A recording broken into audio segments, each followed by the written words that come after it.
Excuse me sir. जी जी sir last lecture से एक क्वेश्चन था, एक उन्होंने मॉडर्न शिप्स में एक रूटर कमांड थी, वो क्या होती है सर, वो बता दें। मॉडर्न शिप्स में रूटर कमांड। किस पेज पर है ये? मॉडर्न शिप्स में रोटर क्वाड।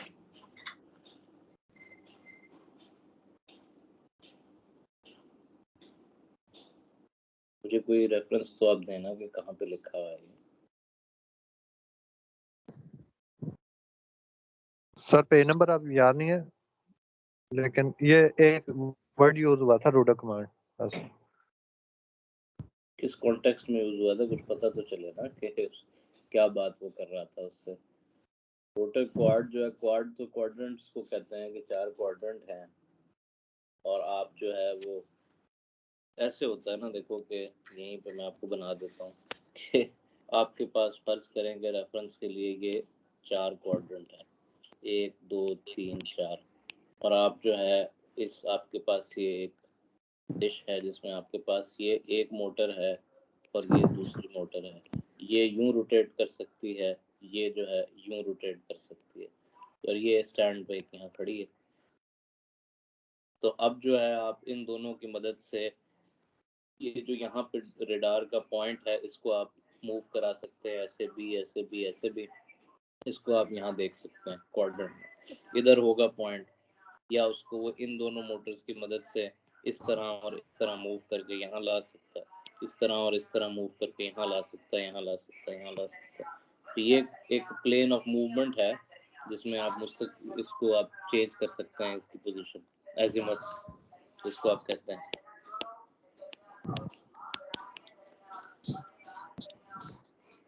अगर ये बात आप कर रहे हैं तो इसका ये जवाब है।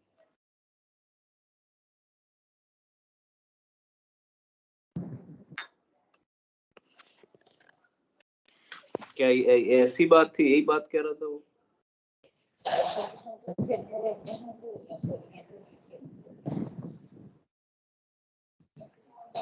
सही क्वेश्चन था कि बताएं।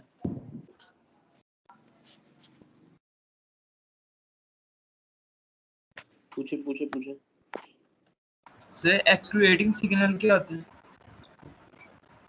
एक्चुएटिंग सिग्नल क्या होता है? ये जो आपका कंट्रोलर होता है ना, जैसे कि आपने कोई भी प्रोसेस है और उसको आप कंट्रोल यहाँ से कर रहे हैं, ये कंट्रोलर है,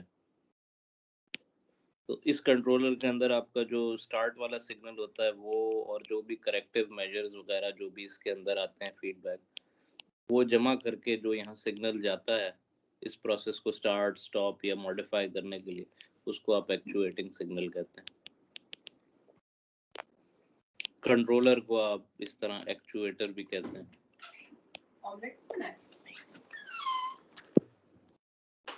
कंट्रोलर को आप एक्चुएटर भी कहते हैं।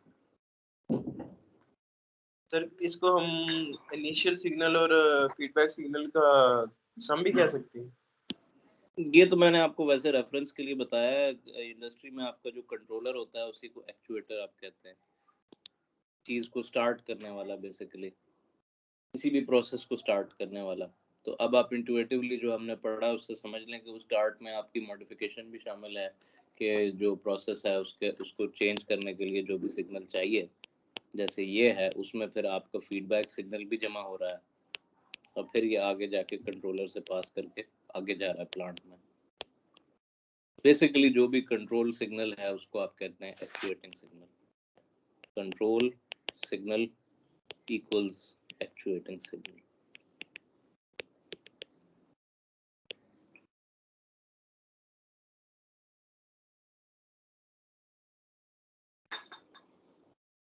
और जी इसके अलावा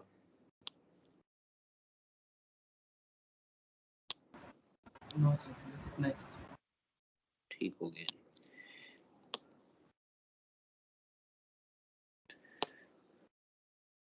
अच्छा जी, टाइम डोमेन की यहाँ बात हो रही है कि टाइम डोमेन सिंपल जो आप अब तक आप अंडरस्टैंड करते हैं कि जी ये टाइम एक्सेस है और ये मैग्नीट्यूड एक्सेस है, और यहाँ पे कोई सिग्नल मूव कर रहा है तो इसको आप xt कह लें कि इस सिग्नल को, ये टाइम के साथ साथ वेरी करता है।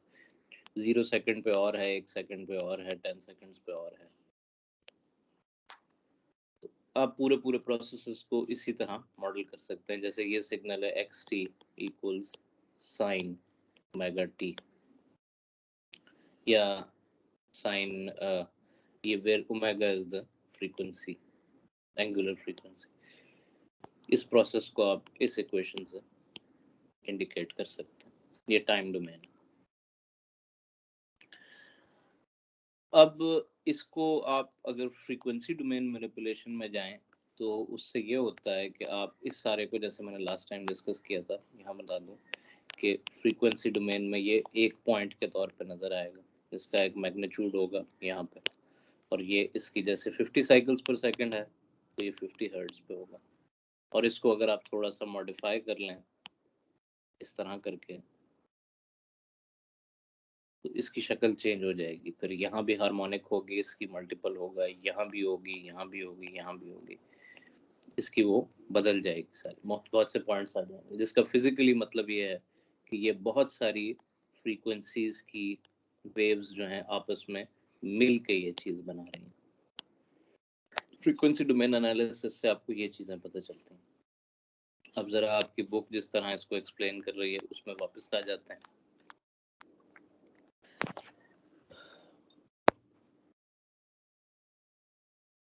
तो कोई भी आपका जो सिस्टम है, एक टाइम डोमेन सिस्टम, उसको आप इस तरह रिप्रेजेंट कर सकते हैं कि आपके पास एक इनपुट है और आपके पास एक आउटपुट है, इसके दरमियान में सिस्टम है। यूजुअली इनपुट को RT से रिप्रेजेंट किया जाता है यहाँ पे, वैसे तो आप किसी चीज़ से भी कर सकते हैं। आउटपुट को CT से रिप्रेजेंट किया जाता है। जी सर, जैसे कि ये हमारे डिजिटल कंट्रोल सिस्टम होते हैं, तो सर जिसमें किसी मशीन के साथ कंट्रोल पैनल लगा होता है उसको कंट्रोल करने के लिए, 3 लाइट से भी, सर वो भी कंट्रोल पैनल कंट्रोल सिस्टम में स्टडी किए जाते हैं। डिजिटल कंट्रोल सिस्टम थोड़ा सा इससे मुख्तलिफ है, वो सैम्पल्स की फॉर्म में स्टडी करता है। जहाँ भी आपका कंप्यूटराइज्ड और डिजिटाइज्ड कंट्रोल आ जाता है वो आपका डिजिटल कंट्रोल सिस्टम्स की डोमेन में आप आ जाते हो। तो उसका टॉपिक अलग से फिर इसमें एक ऐड कर देंगे, इसमें वो किस तरह उसको करता है वो मैं आपको बता दूंगा। बेसिक थ्योरी यही होती है जो हम अभी पढ़ रहे हैं, और फिर उसकी थोड़ी सी जो है आगे मॉडिफिकेशन होती है ताकि वो सैम्पल्स और वैल्यूज़ की फॉर्म में कंप्यूटर अंडरस्टैंड कर सके उसको, आपके कंट्रोलर को। इसी कंट्रोलर को डिज़ाइन करने के बाद कन्वर्ट कर सकते हैं हम डिजिटल कंट्रोलर में।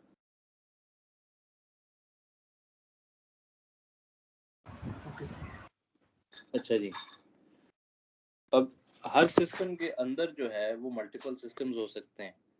इसको अगर आप ओपन अप करें तो एक सब सिस्टम है, दूसरा सब सिस्टम है, तीसरा सब सिस्टम है। तो यू कैन हैव मल्टीपल सब systems with in the main system. और अब आप अगर टाइम डोमेन की को फ्रीक्वेंसी डोमेन में देखना चाहें तो उसका तरीका जो है that is called Laplace transform.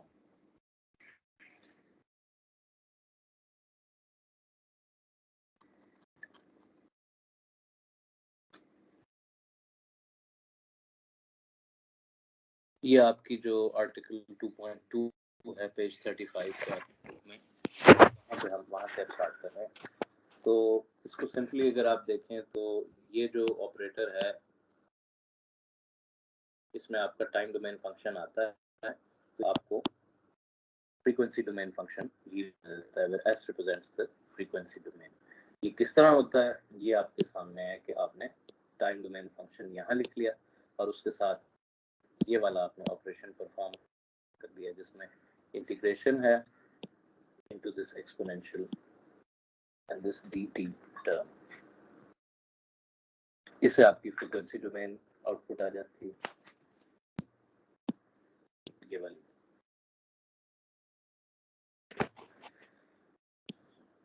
ये जो इसका स्टार्ट पॉइंट है नीचे इंटीग्रेशन का ये वाला, इसकी मीनिंग ये है कि अगर आपके पास ये है टाइम डोमेन और ये मैग्नीट्यूड, तो ये 0 पॉइंट से पहले से जो कंडीशंस हैं उसको भी कंसिडर करता है कि यहाँ पे क्या है। और यहाँ से आगे आप इंटीग्रेट करना शुरू कर सकते हैं। सो मोस्ट केसेस में इसको 0 से रिप्लेस कर दिया जाता है कि फंक्शन जो है वो स्टार्ट ही 0 से हो रहा होता है। मिसाल के तौर पे साइन वेव स्टार्ट 0 से हो रही है और भी चीज़। अब ये क्या करता है कि इस फंक्शन को ये इस फ्रीक्वेंसी के प्लेन पे मैप कर देता है जो कि कॉम्प्लेक्स प्लेन है। एक इसमें ये सिग्मा है और एक इसमें कॉम्प्लेक्स वेरिएबल है जे ओमेगा यहाँ पे। So sigma is the real value and j omega is the imaginary value. So ये वो एक्सेस में चीज़ है। से जी बताइए सर, ये हम जो एक हमारे पास ओरिजिनल सिग्नल होता है टाइम डोमेन में, उसका लैप्लास ट्रांसफॉर्म लेते हैं, तो इसकी जरूरत क्यों पेश आती है? तो मैंने आपको अभी बताया तो है कि फ्रीक्वेंसी डोमेन जब आप स्टडी करते हैं तो उससे आपको अंदाज़ा होता है कि हर सिग्नल या हर चीज़ के अंदर कौन से फ्रीक्वेंसी कंपोनेंट्स हैं। फिर उसमें से कुछ जो है आपको इग्नोर करने होते हैं जो आपके प्रोसेस में इतने अहम नहीं होते और कुछ पे आपने फोकस करना होता है, इसलिए करते हैं।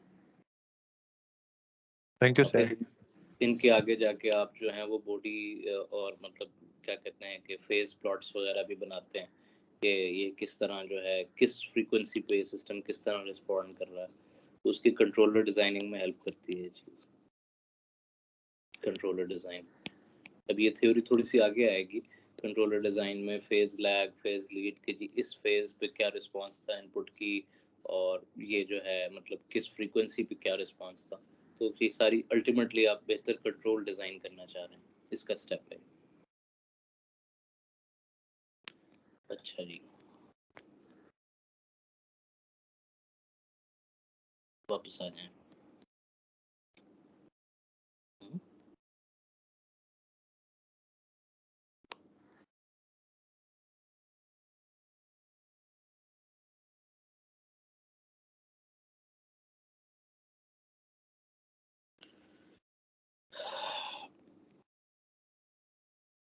सो ये एफ एस जो है इसको लैप्लास ट्रांसफॉर्म कहा जाता है। एफ टी का टाइम डोमेन फंक्शन का लैप्लास ट्रांसफॉर्म इस तरह रिप्रेजेंट करते हैं। अब ये फंक्शन कोई भी हो सकता है, ये एक्स टी हो सकता है तो इसको आप एक्स एस की फॉर्म में रिप्रेजेंट करेंगे and so on. Y T होगा तो वाई एस की फॉर्म में रिप्रेजेंट करेंगे। नॉर्मली बुक्स जो है ये कैपिटल यूज करती हैं टर्म ताकि दोनों के दरमियान डिफरेंशिएट किया जा सके। अब इसी से इन्वर्स लैप्लास ट्रांसफॉर्म निकलता है कि आपके पास अगर फ्रीक्वेंसी डोमेन में कोई चीज़ अवेलेबल है तो उसको वापस आप जो है कैसे कन्वर्ट करेंगे टाइम डोमेन में। तो उसका फॉर्मूला ये है कि आपने जो फ्रीक्वेंसी डोमेन पैरामीटर है वो यहाँ इंस्टॉल किया और इसका इन्वर्स लैप्लास ट्रांसफॉर्म लिया। इन्वर्स लैप्लास ट्रांसफॉर्म ये है कि जो मैं हाईलाइट कर रहा हूँ, इंटीग्रेशन है और ये आपका फ्रीक्वेंसी डोमेन दरमियान में ये रेड में। सो ये जो फिजिकली इस नीचे वाली टर्म की मीनिंग है वो ये है कि माइनस इन्फिनिटी से लेके प्लस इन्फिनिटी तक का इंटीग्रेट कर देते हैं इस सारे टाइम इस फ्रीक्वेंसी डोमेन फंक्शन को। इसका आउटपुट इन तरह आता है कि आपके पास एक जो है वो टाइम डोमेन इक्विवेलेंट आ गया और उसके साथ एक यूनिट स्टेप फंक्शन मल्टीप्लाई हो गया जिस पॉइंट इन टाइम से वो स्टार्ट हो रहा है। यूनिट स्टेप फंक्शन ये होता है कि ये है टाइम डोमेन और ये यहाँ से स्टार्ट हो रहा है या यहाँ से स्टार्ट हो रहा है, डिले के साथ या डिले के बगैर। तो कोई भी चीज़ जब यूनिट स्टेप के साथ मल्टीप्लाई होती है तो वो आपको नज़र आ सकती है। जैसे आपके पास एक साइन फंक्शन है और एक साइन फंक्शन है और यूनिट स्टेप यहाँ से शुरू हुआ है, तो आपको जो आउटपुट पे चीज़ नज़र आएगी वो बेसिकली ये वाला पार्ट होगा। ये ऐसे जैसे 0 से मल्टीप्लाई हो गया। यूनिट स्टेप की जो थ्योरी है वो ये है। बहरहाल इसको थोड़ा आगे जाके कंसिडर करेंगे। ये उसने इसको कहते हैं कंप्लीशन के लिए लिख दिया साथ, ताकि आपके आगे मैथमेटिकली जब आप डेरिवेशंस करें तो उसमें आसानी हो।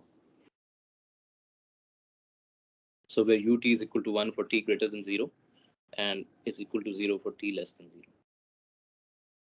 ये क्या हुआ? सर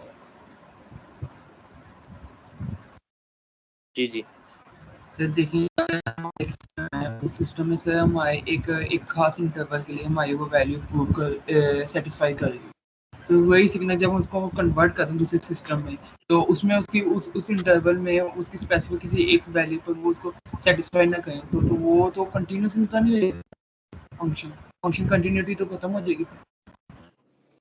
अगर कोई फंक्शन जो है वो क्या है टाइम डोमेन में सर जब सिस्टम जब कन्वर्ट करें तो वो किसी उस पॉइंट उस इंटरवल में सेटिस्फाई ना करे, तो फिर उसका से किस तरह उसको कॉम्प्रिहेंड करेंगे? अगर एक सिस्टम को दूसरे रेफरेंस में वो कन्वर्ट किया जाए और वो उधर कंटिन्यूस ना हो, मेरा ख्याल ऐसे होता नहीं है। मतलब अगर आपने एक टाइम डोमेन में एक चीज़ बनाई है और उसको फ्रीक्वेंसी डोमेन में कन्वर्ट कर रहे हैं, तो फ्रीक्वेंसी डोमेन में वो मुख्तलिफ तो नहीं हो जाएगा, टाइम डोमेन से रहेगा तो वही, सिर्फ आपके कोऑर्डिनेट्स और आपका रेफरेंस चेंज हो गया उसको देखने के लिए। सिग्नल का नेचर तो वही रहेगा।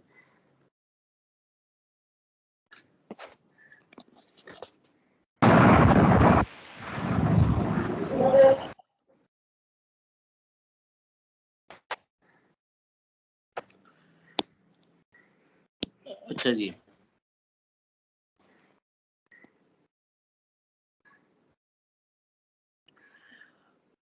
आपके पास अब मुख्तलिफ जो है ना, आपने अभी तक जो यहाँ पे सारी डिस्कशन हुई है वो ये है कि अगर आपके पास एक टाइम डोमेन सिग्नल अवेलेबल है तो उसको किस तरह आपने फ्रीक्वेंसी डोमेन में कन्वर्ट करना है, और अगर फ्रीक्वेंसी डोमेन अवेलेबल है तो किस तरह उसको टाइम डोमेन में कन्वर्ट करना है। इधर लैप्लास ट्रांसफॉर्म होता है, इधर इनवर्स लैप्लास ट्रांसफॉर्म होता है। अब आपकी बुक में क्या किया गया है कि फॉर एग्जांपल उन्होंने मुख्तलिफ कॉमन फंक्शंस के लैप्लास ट्रांसफॉर्म्स आपको दिखाएं। सो पहले आपके पास ये सिग्नल है इम्पल्स सिग्नल, ये होता है एक पॉइंट पे आ गया, ये टाइम है और ये आपका मैग्नीट्यूड है, एम से या ए से जिससे भी रिप्रेजेंट कर लें, और यहाँ पे एक पॉइंट के लिए एकदम से इम्पल्स आ गई, तो फ्रीक्वेंसी डोमेन में इसकी वैल्यू 1 है इस सिग्नल की। यूनिट स्टेप सिग्नल जो है वो यूटी से रिप्रेजेंट होता है, जिसकी आप इस तरह देख सकते हैं, एक यूनिट स्टेप यूजुअली 1 होती है इसकी वैल्यू, और ये इस तरह अपीयर होता है टाइम डोमेन में। इसकी जो फ्रीक्वेंसी डोमेन है वो 1/s है।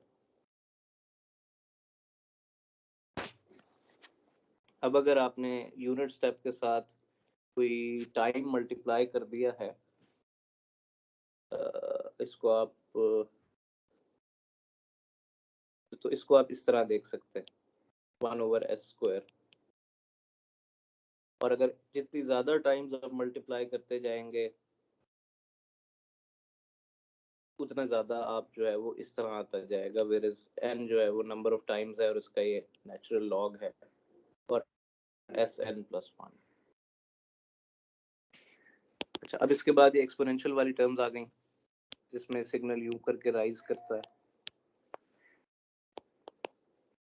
तो इधर जो है वो आपका इसका इक्विवेलेंट फ्रीक्वेंसी डोमेन में इस तरह होगा 1/s+a। और आपके पास जो साइन वेव सिग्नल्स होते हैं, साइन या कोसाइन बेसिकली यहाँ से स्टार्ट होता है, साइन यहाँ से स्टार्ट होता है, सिग्नल एक ही तरह का होता है, उसके इक्विवेलेंट्स ये। यूनिट स्टेप का मतलब यहाँ पे ये है कि ये सिग्नल यहाँ 0 से स्टार्ट हो रहा है, क्योंकि यूनिट स्टेप 0 से स्टार्ट होता है, ठीक है ना। अगर यूनिट स्टेप की कहानी होती है कि इससे पहले ये 0 होता है, ये सिग्नल 0 से पहले 0 होता है, तो ये सिग्नल कहने का मकसद ये है कि ये सिग्नल 0 से स्टार्ट हो रहा है, 0 से पहले ये सिग्नल नहीं है। यूनिट स्टेप मल्टीप्लाई करने का मकसद ये होता है। इसी तरह यहाँ भी इस प्लेन में ये सिग्नल है, इस प्लेन में ये सिग्नल है, इससे पहले नहीं है। तो ये कॉमन फंक्शंस कुछ हैं, उनकी आपके पास फ्रीक्वेंसी डोमेन की इक्विवेलेंट्स आ गए। इसको अगर आप इस इंडिविजुअल मेथड से जो ये है इससे डिराइव करें तो भी यही आएगा, लेकिन इसने क्या किया है कि आपको क्योंकि ओवरऑल आगे जाके बहुत सारी कैलकुलेशंस करनी है तो उसने पहले से कुछ आपको बता दिया कि ये इसके इक्विवेलेंट ये आएंगे। अगली एग्जांपल भी इससे रिलेटेड है जी।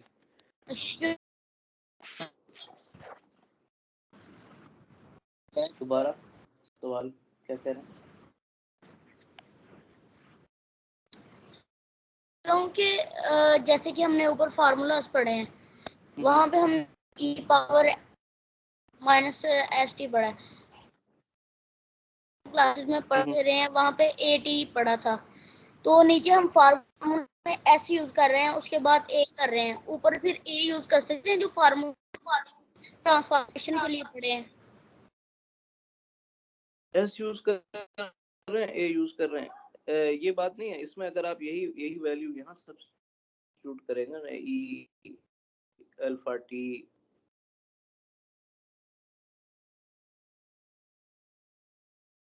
तो बेसिकली टाइम डोमेन से एस डोमेन में जाना था, तो इसलिए लैप्लास हम यूज करते हैं, लैप्लास यूज करते हैं। हाँ, और फिर उसने कुछ आपको एग्जांपल्स दिए हैं, कुछ चीजों के लैप्लास लेकर ऑलरेडी दिखाया। बिल्कुल सर। ये करेंगे तो ये आ जाएगा, इसको अगर आप सब्स्टिट्यूट करेंगे तो ये आ जाएगा आपके पास। खुद करके भी देख सकते हैं, यही आएगा, ऐसे ही होगा।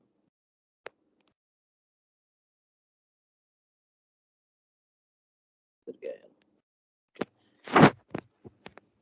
एक एग्जांपल है छोटी सी कि आपके पास एक फंक्शन है F T is equal to A into E minus E raise to power minus A T into U T. ये वही एक्सपोनेंशियल वाला फंक्शन है, ये वाला। तो इसको आप ओरिजिनल अगर फॉर्मूले को कंसिडर करें, मैंने दोबारा कॉपी पेस्ट यहाँ पे किया हुआ है, तो आपने यहाँ पे ये सब्स्टिट्यूट करना है। अब आपके पास जब भी सब्स्टिट्यूट करेंगे तो ये चीज़ आ जाएगी कि आपने सब्स्टिट्यूट कर दिया, ये वाली चीज़ सारी उठा के यहाँ पे लिख दी, और आपके पास ये e minus S T D T, ये वो पिछले फॉर्मूले का इसका कन्वर्जन वाले उसका हिस्सा है, और ये इंटीग्रेशन भी उसका हिस्सा है। अब ये कहता है कि हम इसको जीरो से स्टार्ट करते हैं, क्योंकि ये फंक्शन जो है ये जीरो से ही स्टार्ट हो रहा है बेसिकली, स्टेप उसकी वजह से, यूनिट स्टेप की वजह से। सर जी सर हम डायरेक्ट लैप्लास फार्मूलाज नहीं यूज कर सकते अगर हम एक्सपोनेंशियल फंक्शन का फार्मूला लगा दें? कौन से लैप्लास फार्मूला? सर जो एक्सपोनेंशियल के लिए यूज में है, मतलब अगर टाइम से एस डोमेन में आना है तो उसके लिए लैप्लास का फार्मूलाज हैं जो टेबल में आपने बताए हैं। हाँ, ये आप जो है वो सुन तो लें, वो उसको प्रूव कर रहा है कि जो वो फॉर्मूले किस तरह मैंने किए हैं वो ऑलरेडी सॉल्व करके रिजल्ट दिखाए हैं आपको, शॉर्ट रिजल्ट्स। आप इसको यहाँ पे सब्स्टिट्यूट करेंगे और इसको ओपन करके मल्टीप्लाई करेंगे, ए तो इंटीग्रल से बाहर आ जाता है, तो ये ए इंटीग्रल से बाहर आ गया, और उसके बाद जो है फर्दर इसको ये इसने यहाँ पे मल्टीप्लाई किया तो आपके पास ये चीज़ आ गई। इसको जब आप सॉल्व करते हैं, इंटीग्रेट करते हैं, तो आपके पास ये चीज़ आ जाती है इस तरह करके। इसको अगर आप देखें तो basically this is a into one over s plus a तो वैसे एडिशनली साथ आपने मल्टीप्लाई किया हुआ था। इसको अगर आप देखें तो ये वही फॉर्मूला है यहाँ पे लिखा हुआ है। इसको आप क्विक रिजल्ट कह सकते हैं कि उसने सॉल्व करके आपके लिए पहले से 7 या 8 एग्जांपल्स करके दिखा देंगे कि इसका ये आएगा। ये इसलिए है कि आप जब कहीं बैठे सॉल्व करने के लिए तो आप दोबारा से जीरो से स्टार्ट ना करें, आपके पास कुछ ऑलरेडी मटेरियल हो। जनरली फंक्शंस जिस तरह के आपकी कैलकुलेशंस में यूज होते हैं, तो इम्पल्स होता है, यूनिट स्टेप होता है, टाइम शिफ्टेड फंक्शंस होते हैं, एक्सपोनेंशियल होते हैं और साइनोसाइडल होते हैं। इसके अलावा भी होते हैं, पैराबोलिक भी होते हैं, और बड़ी कॉम्प्लिकेटेड चीज़ें होती हैं, लेकिन उसने कुछ बेसिक कॉमन फंक्शंस के आपको लैप्लास ट्रांसफॉर्म लेकर दिखा दें। ये टेबल बेसिकली 2.1 जो है वो लैप्लास ट्रांसफॉर्म है कॉमन फंक्शंस।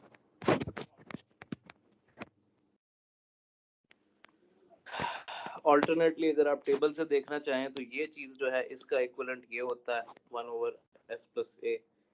ये जो है आपकी 5वीं एंट्री है आपके टेबल में, तो आप इसको ऐसे देख सकते हैं कि दिस इज, ये जो आपका ओरिजिनली ये था ना, तो इसको ए को अलहदा कर लें, बाकी वो एस प्लस ए वैसे ही आ गया और ए उसके साथ आपने मल्टीप्लाई कर दिया, so you have the same result here and here. इसमें ये है कि आप लोगों को ना, जो आपने कैलकुलस वगैरह पढ़ा है या जो भी आपका मैथमेटिक्स का और कैलकुलस का नॉलेज है, वो थोड़ा रिवाइज करना पड़ेगा आपको, क्योंकि ये जो कंट्रोल सिस्टम थ्योरी होती है इसमें काफ़ी सारी आपको इक्वेशन सॉल्विंग वगैरह करनी पड़ती है और रूट्स वगैरह लेने पड़ते हैं और पार्शियल फ्रैक्शंस वगैरह करना पड़ती हैं। तो उस नॉलेज को थोड़ा सा आप रिवाइज करें तो आपके लिए थोड़ा सा बेहतर होगा, अंडरस्टैंड करना भी और सॉल्व करना आसान होगा प्रॉब्लम्स।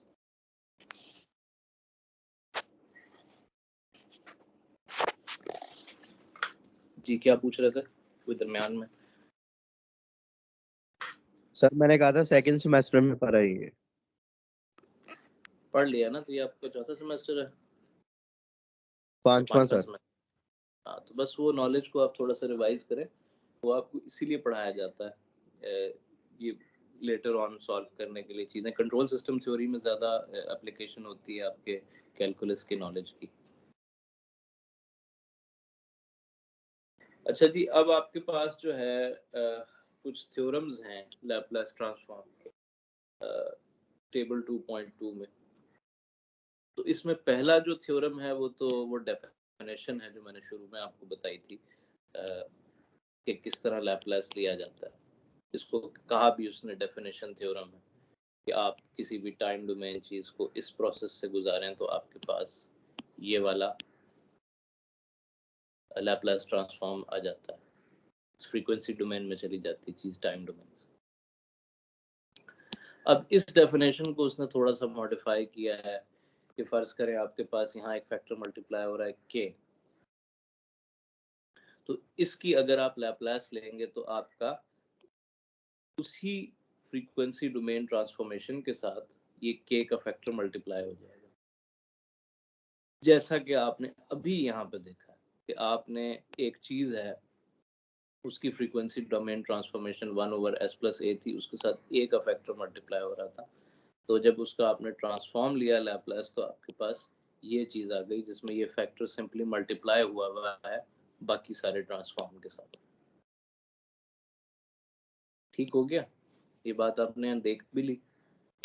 इसी चीज़ को वो यहाँ पे रिप्रेजेंट कर रहा है कि कोई फैक्टर है जो कि आपके टाइम डोमेन के साथ मल्टीप्लाई हुआ है, ये फैक्टर लैप्लास ट्रांसफॉर्म इसको अफेक्ट नहीं करेगा, ये एज इट इज़ आ जाएगा, will be simply multiplied with the frequency domain transformation of the original signal. इसको linearity theorem कहते हैं। इसका दूसरा पार्ट भी है जिसमें वो ये कहता है कि आपके पास एक फंक्शन है जमा दूसरा फंक्शन है, कुछ भी हो सकता है x1t प्लस x2t। तो इसका जब आप लैप्लास ट्रांसफॉर्म लेते हैं तो जो फ्रीक्वेंसी डोमेन में आउटपुट आता है वो ये होता है कि पहले का फ्रीक्वेंसी ट्रांसफॉर्मेशन जमा दूसरे का फ्रीक्वेंसी डोमेन ट्रांसफॉर्मेशन। सो दोनों चीज़ें, दोनों कंपोनेंट प्लस में आ जाते हैं। इसको लीनियरिटी थ्योरम का दूसरा पार्ट कहते हैं। अब ये क्यों यूज होता है? बाज़ दफ़ा आपको ये डिटरमिन करना होता है कि आपके पास कोई सिस्टम है, इसका आप इनपुट है टाइम डोमेन में, आउटपुट है, और इसको आप ट्रांसफॉर्म करते हैं तो आपके पास ये एस डोमेन में भी आ जाता है सारा सिस्टम। तो क्या ये सिस्टम लीनियर है कि नहीं, ये सवाल पूछा जाता है, whether this system is linear or not। तो वो कैसे डिटरमिन करेंगे? वो आप ऐसे डिटरमिन करते हैं कि इस पे आपने एक इनपुट दी और उसको फिर आपने आउटपुट टाइम डोमेन में देखी, उसकी फ्रीक्वेंसी ट्रांसफॉर्मेशन की। अगर इस तरह की चीज़ हो रही है कि आपने जो है एक इनपुट दी xt, उसके बाद एक इनपुट दी kxt, तो क्या उनकी आउटपुट इस तरह आई कि ये xs थी और इसकी आउटपुट जो है वो kxs थी फ्रीक्वेंसी डोमेन में अगर आप बात करें, तो ये लीनियरिटी की पहली चीज़ सेटिस्फाई हो गई। फिर आपने इस तरह का सिग्नल दिया यहाँ इनपुट पे जो दो सिग्नल्स का सम था, मिसाल के तौर पे x1s प्लस x2s, तो क्या इनकी आउटपुट जो है वो भी इस तरह आई, f1s f2s करके आउटपुट इसी तरह आ गई। तो इसको अगर ये दोनों चीजें सेटिस्फाई हो गई तो आप कहते हैं सिस्टम लीनियर है। फिर इससे आगे आपका कंट्रोल डिजाइन प्रोसेस स्टार्ट होता है। नॉन लीनियर कंट्रोल अलहदा होता है, लीनियर कंट्रोल अलहदा होता है। इसकी एप्लीकेशन मैंने आपको बता रहा हूँ कि क्यों ये बात कर रहा है, आगे जाके इसको मजीद डेवलप करेगा। अच्छा जी,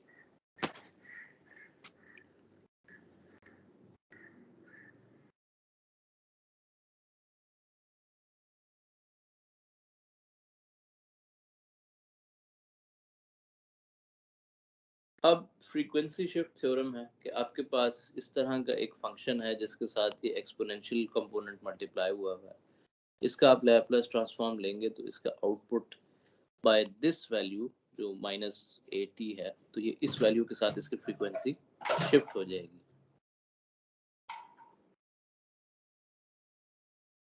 तो अगर fs होती है तो fs प्लस a हो जाएगी।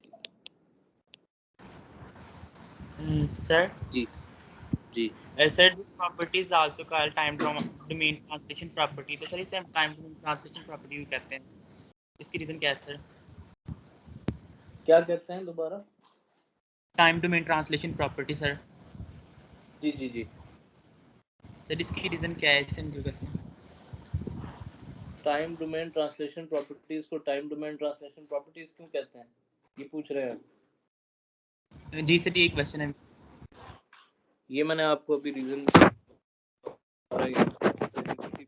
लीनियर या नॉन लीनियर आइडेंटिफाई करने के लिए, और मजीद जो चीज़ें होती हैं उसमें ये होता है कि आपके पास एक ब्लैक बॉक्स है, सिस्टम है, और इसका आपके पास इनपुट है और आउटपुट है।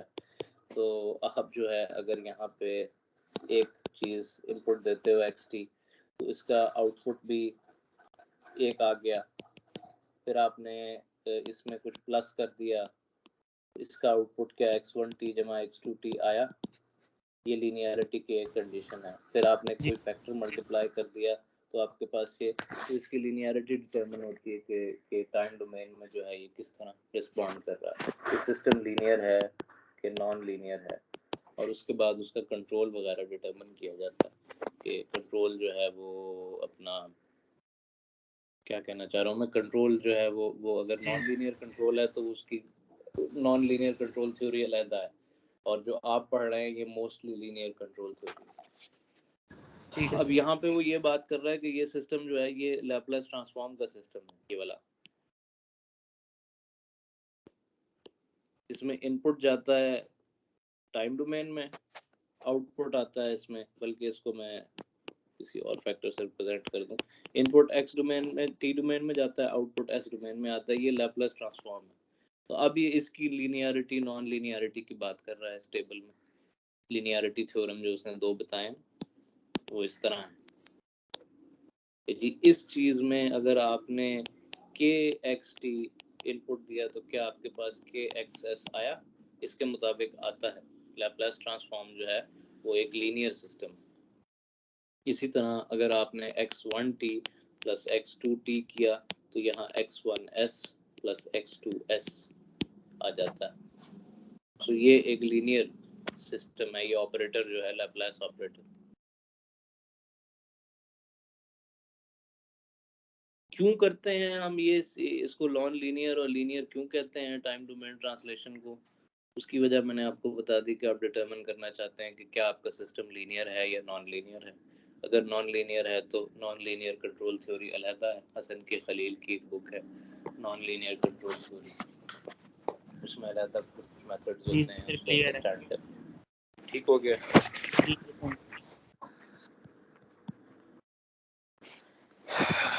अच्छा जी, इस तरह का जो एक्सपोनेंशियल फंक्शन आप मल्टीप्लाई करते हैं किसी चीज़ के साथ, उससे आपके सिस्टम की फ्रीक्वेंसी शिफ्ट हो जाती है बाय दिस टर्म, ये जो ए है। नेक्स्ट चीज़ टाइम शिफ्ट थ्योरम है कि अगर आप टाइम शिफ्टेड फंक्शन, ये नंबर 4 का एक्सप्लेन करते हैं सर, समझ नहीं आया। फ्रीक्वेंसी शिफ्ट जो है इसका फिजिकली, अब मैं आपको कैसे फिजिकली बना के दिखाना जो है ना, वो अब ये है कि अगर आप कोई भी फंक्शन आपके पास है यहाँ पे, जैसे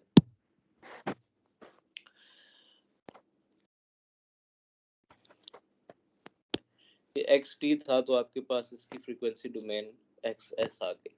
अगर इसके साथ आप E minus A T multiply कर दें इस एक्स टी के साथ, तो यहाँ आउटपुट पे जो आउटपुट आएगी वो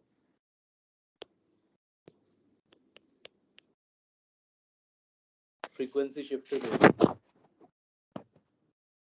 अब इसको छोड़ के हम पहले टाइम डोमेन शिफ्टिंग की बात कर लेते हैं कि अगर आपके पास ओरिजिनल फंक्शन इस तरह है और यहाँ पे कोई इसका मैग्नीट्यूड ले लें, तो टाइम शिफ्टिंग ये होती है कि इसको आप यहाँ से स्टार्ट कर लें।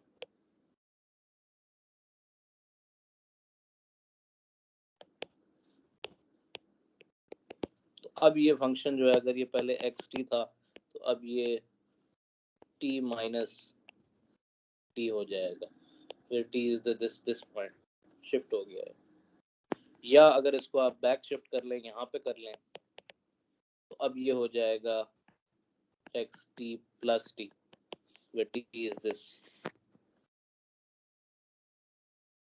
इसको आप टाइम शिफ्टिंग कहते हैं। अब इसको आप भूल जाएं, ये मैंने सिर्फ बताने के लिए आपको किया था। अब वो बात कर रहा है फ्रीक्वेंसी शिफ्टिंग की, कि आपने इस तरह का एक अगर फैक्टर मल्टीप्लाई कर दिया तो इसी की इक्विवेलेंट चीज जो है वो यहाँ फ्रीक्वेंसी डोमेन में होगी। सो पहले अगर वैल्यू यहाँ थी तो अब जो है वो शिफ्ट होके फर्ज करेंगे यहाँ पे आ जाएगी s प्लस ए पे। ये वो चीज कह रहा है इस फैक्टर की वजह से सिर्फ। ओके सर, क्लियर है।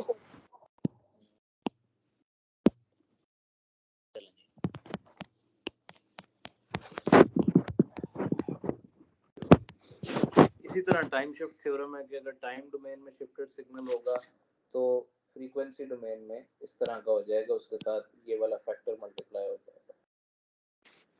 अभी आप देख सकते हैं कि सिमिलर है। अगर आपने एक्सपोनेंशियल फैक्टर टाइम डोमेन में मल्टीप्लाई किया तो फ्रीक्वेंसी में शिफ्ट आ जाएगी, और अगर आपने ये वाला फैक्टर यहाँ पे मल्टीप्लाई किया है, टाइम डोमेन में कोई शिफ्टिंग कर दी है, तो उसकी फ्रीक्वेंसी डोमेन में इसी तरह एक्सपोनेंशियल ये वाली माइनस एस के साथ आ जाएगी। तो ये सिमिलर हैं दोनों चीजें। इसको आप टाइम शिफ्ट थ्योरम कहते हैं, इसको आप फ्रीक्वेंसी शिफ्ट थ्योरम कहते हैं। ये चौथी और पांचवी प्रॉपर्टी है। अब अगर आप इसको इधर किसी फैक्टर के साथ टाइम को मल्टीप्लाई कर दें, ए टी को टाइम को मल्टीप्लाई करने का क्या मतलब होता है, मैं जरा यहाँ पे आपको बता दूं थोड़ा सा, कि जैसे ये टाइम है और ये आपका सिग्नल है एक्स टी, तो फर्ज करेंगे सिग्नल इस तरह का है, साइन वेव है, और टाइम आपका है 0 और 1 2 3 4, बड़ा सा साइन वेव है जो कि बड़ी सेकंड्स में बात कर रहे हैं, 8 9 10, तो ये टी है आपका, सेकंड्स में है। ठीक हो गया। तो अगर आप इसको किसी फैक्टर से मल्टीप्लाई कर देते हैं टाइम को, ए से फर्ज करें, फिर ए इज फर्ज कर लेते हैं कि A2, तो ये आपकी सारी स्केल चेंज हो जाएगी। अब 2 से मल्टीप्लाई करें, 0 2 4 6 8 एंड सो ऑन, 10 12 16 18 20। तो अब ये चीज आपकी एक लिहाज से टाइम एक्सेस शिफ्ट हो गई बाय दिस फैक्टर ए। तो आपके सिग्नल पे क्या असर पड़ेगा? सिग्नल आपका इस तरह हो जाएगा, जरा टुकड़ जाएगा जरा थोड़ा सा।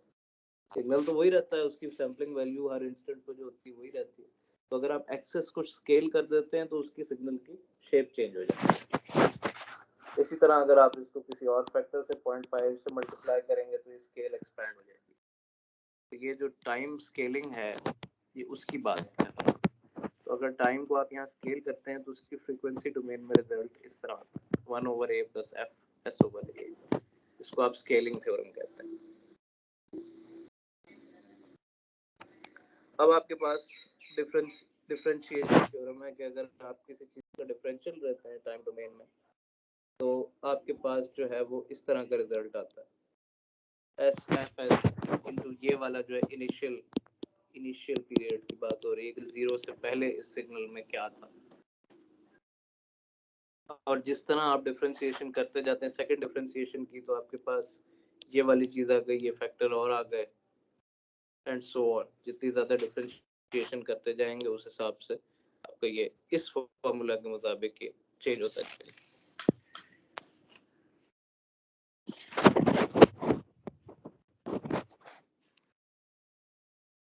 इसी तरह आपके पास इंटीग्रेशन थ्योरम है कि अगर आप जो है किसी चीज को इंटीग्रेट करते हैं यहाँ टाइम डोमेन में और इसका आप लैप्लास लेते हैं तो आपका जो फ्रीक्वेंसी डोमेन में इक्विवेलेंट है वो क्या होगा, वो ये होगा, सिंपल एफ एस के साथ 1/s मल्टीप्लाई हो गया। इस पॉइंट को जरा आप नोट करके ये देखें कि इस किताब में भी आप देखेंगे और जनरली कंट्रोल सिस्टम में कि ये जो इंटीग्रेशन ऑपरेशन होता है टाइम डोमेन में, जैसे आपके पास xt है और यहाँ इसका आउटपुट आ रहा है yt, तो इसको आप फ्रीक्वेंसी डोमेन में 1/s से रिप्रेजेंट कर देते हैं। ये xs है तो आपका आउटपुट ही इस तरह का, ये चीज जो है ये इंटीग्रेशन को रिप्रेजेंट करती है 1/s। सो लिहाजा इसीलिए उसने कहा है कि fs इंटू 1/s यहाँ बेसिकली ये जो आपका फंक्शन है इसका जिसका ट्रांसफॉर्मेशन fs बनता है, चाहे वो जो भी था उस हिसाब से, उसको अगर आप इंटीग्रेट कर रहे हैं तो उसकी वजह से 1/s का फैक्टर इसके साथ मल्टीप्लाई हो जाएगा।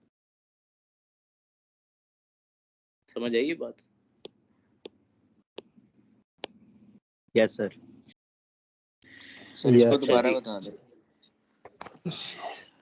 आपके पास ये वाली चीज है जिसका ft का ट्रांसफॉर्मेशन बेसिकली fs बनता है। अगर एक स्पेशल कंडीशन में यहाँ पे आप इंटीग्रेशन कर रहे हैं इंटू dt, और जाहिर है कि f टॉ d टॉ और 0 to t जो भी इंटीग्रेशन का फॉर्मूला है उसके मुताबिक इस सारी चीज का अगर आप लैप्लास लेते हैं तो इसका आउटपुट आएगा fs इंटू इंटीग्रेशन वाला पार्ट 1/s। यही चीज यहाँ पे बताई गई। अच्छा जी, फाइनल वैल्यू थ्योरम ये कहता है कि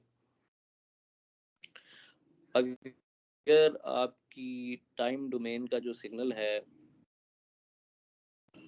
वो इन्फिनिटी तक जा रहा है, इन्फिनिटी को रीच कर रहा है, तो आपका जो फ्रीक्वेंसी डोमेन का सिग्नल है वो that will be equivalent to s into fs where s will go towards the 0।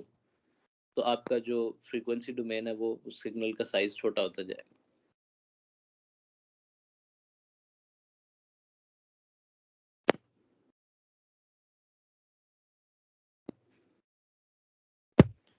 अब ये थोड़ा सा ये चीज़ें थोड़ी सी ट्रिकी हैं इसमें। ये बेसिकली वो ये कहता है कि अगर आपका ये सिग्नल है और टाइम डोमेन में और ये इन्फिनिटी की तरफ जा रहा है तो यूं कर लें ज़रा, सॉरी, तो आपका जो फ्रीक्वेंसी डोमेन है that will be equal to s into fs। fs तो सिग्नल की ट्रांसफॉर्मेशन होती है और s जो है वो 0 की तरफ जाएगा, यानी ये सिग्नल ज़रा छोटा छोटा होता जाएगा s डोमेन। इसको वो कहता है final value theorem. Frequency domain में उसकी फ्रीक्वेंसी छोटी होती जाएगी। इनिशियल वैल्यू थ्योरम ये कहता है कि अगर आपका सिग्नल जो है वो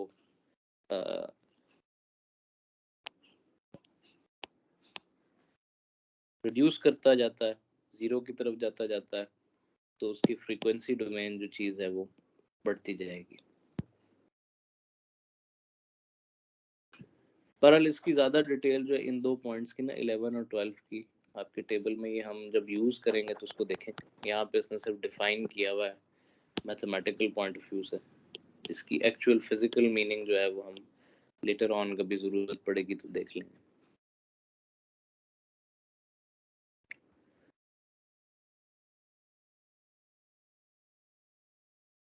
अच्छा, जी सर इंशाल्लाह।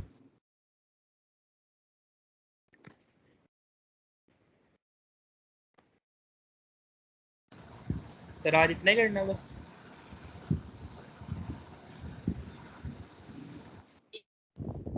हाँ जी भाई, जुमा भी सर जुम्मा भी पढ़ना है।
अच्छा जी, अब आपकी बुक में ये पार्ट है अपना आर्टिकल, हमने टेबल 2.2 कवर कर लिया, partial fraction expansion, page 37।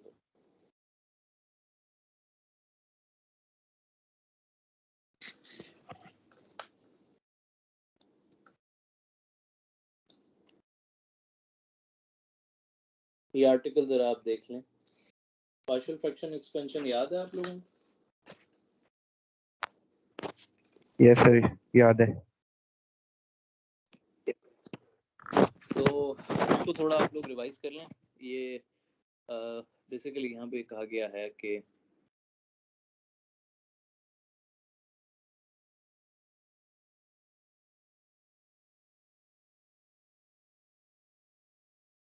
Hello जी जी जी, मैं यहीं पे हूँ, अगर आपके पास कॉम्प्लिकेटेड सा फंक्शन हो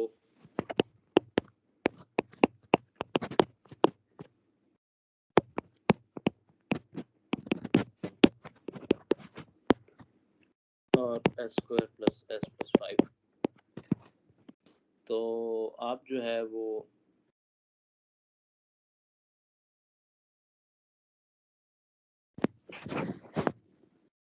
पहले सर इसे मिनिमाइज करेंगे, नहीं हो सकती इसको तो आप इसको पार्ट्स में फैक्टराइज करेंगे या सर? हाँ जी, फैक्टराइज कर सकते हैं फैक्टराइज सारा। नहीं हो सकती भाई? ये जो सारा आर्टिकल है इसको आप एक दफा देख लें। ये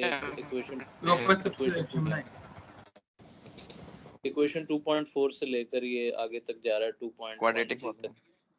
ये आपको क्वाड्रेटिक फार्मूला है एटसेट्रा एटसेट्रा, जो भी है उससे एक्सपैंड करना सिखाता है। थोड़ा सा मतलब 4-6 स्टेप होते हैं, वो ये आपको आगे जाके बार बार करना पड़ेगा, तो ये आप ज़रा रिवाइज कर लें, ये खुद देख लें आप।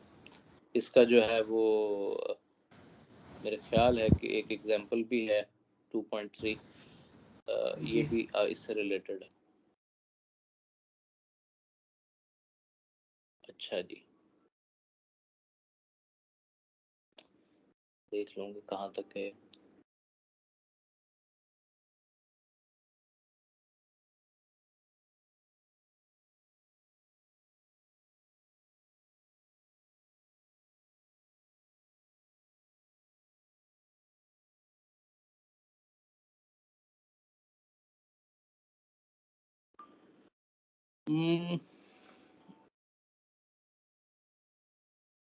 एग्जाम्पल 2.3 है जी, और उसके बाद जितना भी मटेरियल यहाँ पे लिखा हुआ है इसको एक दफ़ा रीड कर लें। ये पार्शियल फ्रैक्शंस और ये सारा इसके एक्सपेंशन से रिलेटेड है, और ये यहाँ तक सारा स्किल असेसमेंट एक्सरसाइज 2.1 2.2 ये सारा आप देख लें। अब हम लोग जो है वो ये 2.3 जो है ट्रांसफर फंक्शन यहाँ से शुरू करेंगे। जी, ये चैप्टर 2 करा रहा था मैं आपको आज। लास्ट टाइम चैप्टर 1 किया था कंप्लीट।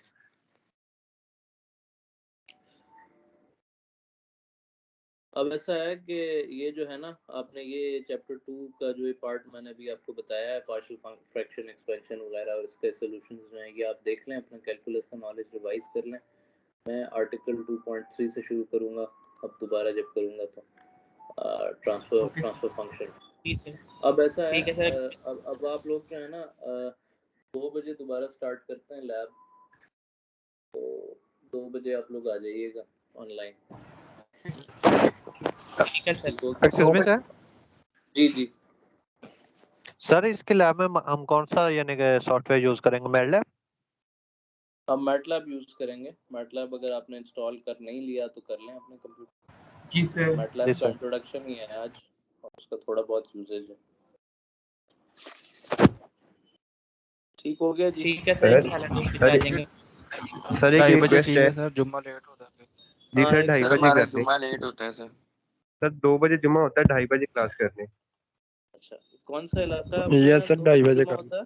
सर 2:30 बजे करते हैं। गुजरा वाला सर गुजरांवाला। सर शेखुपुरा पे 2 बजे। सही हो गया, 2:30 बजे ऑनलाइन आ जाएं सारे लोग।